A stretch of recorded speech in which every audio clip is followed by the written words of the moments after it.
Hello my dear students, welcome to my class.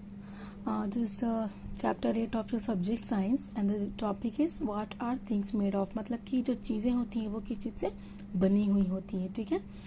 तो इस chapter में आप पढ़ोगे types of materials used in ancient and modern times, the properties of different materials and the sources of these materials. Okay, so let's get start. Our first topic is then and now, मतलब तब और अब. The way we live now is very different from the way people lived long ago. The things that we use every day and now were not even there then. In ancient times, people lived in caves. Now we live in different types of houses. In earlier times, people wore clothes made from leaves, the bark of trees, and the skin of animals. But now we wear clothes made of natural and artificial fibers. Earlier, people used clay pots for cooking and storing food, but now we use stainless steels and plastic vessels. The things that we use today are very different from the things that people used in the olden times. Materials are used to make different kinds of things. Students, हम अभी बात करेंगे पहले यानी कि ancient times और अभी जो मॉडर्न टाइम्स हमारा है, ठीक है, जो अभी हम लोग जिस युग में चल रहे हैं. तो पहले के जो लोग होते थे ना, वो काफ़ी अलग तरीके से जीते थे अभी जैसे हम लोग जी रहे हैं, ठीक है.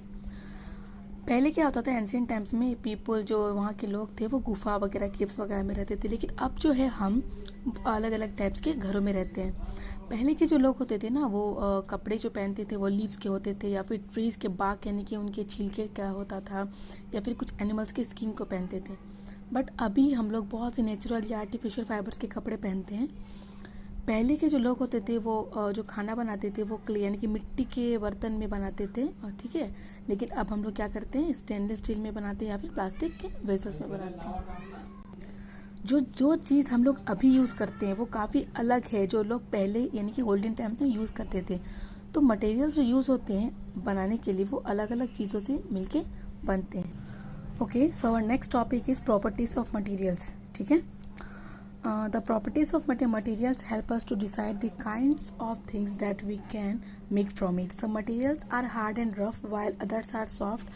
Some materials can be stretched while some break easily. For example, metal is hard and strong, so we use to make tools and vehicles. तो मटेरियल की जो प्रॉपर्टी होती है वो हम लोग को हेल्प करते हैं डिसाइड करने के लिए वो कि किस काइंड के चीज़ है वो, जैसे कि मतलब किस. ओके, तो वो जो मटेरियल्स के प्रॉपर्टीज़ होते हैं वो हम लोग को ये हेल्प करते हैं डिसाइड करने में कि उस चीज़ से हम क्या बना सकते हैं. जैसे कि कुछ मटेरियल्स हार्ड होते हैं, कुछ रफ़ होते हैं, कुछ सॉफ्ट होते हैं, और किन्हीं को स्ट्रेच यानी कि खींचा जा सकता है, कोई बहुत जल्दी टूट जाते हैं. जैसे कि एग्जांपल है कि मेटल ये काफ़ी हार्ड और स्ट्रॉन्ग होता है जिससे हम टूल्स और व्हीकल्स बनाते हैं. अब है सोर्सेज ऑफ मटेरियल्स, मतलब ये मटेरियल्स आते कहाँ से हैं. We get most material from our surrounding such as plants, animals and earth. तो हम लोग बहुत से मटेरियल्स हम लोग को मिलते हैं अपने आसपास, जैसे कि प्लांट्स, एनिमल्स और अर्थ. तो पहले हम लोग ये जान लेते हैं कि प्लांट से क्या क्या मटेरियल्स मिलते हैं हम लोग को. Okay, so we get from plants cotton, jute, flax, timber and rubber are common plant products. Like we get cotton from cotton plants, it is soft and light, we use it to make cloth. We get jute from jute plants, it is strong and bendy, we make bags and rope from jute. We get flax from flax plant, we use flax to make a cloth known as linen. We get timber from trees such as teak, it is strong and hard, we use it to make furniture, door and window. We make pulp from bamboo plants, we use it to make paper.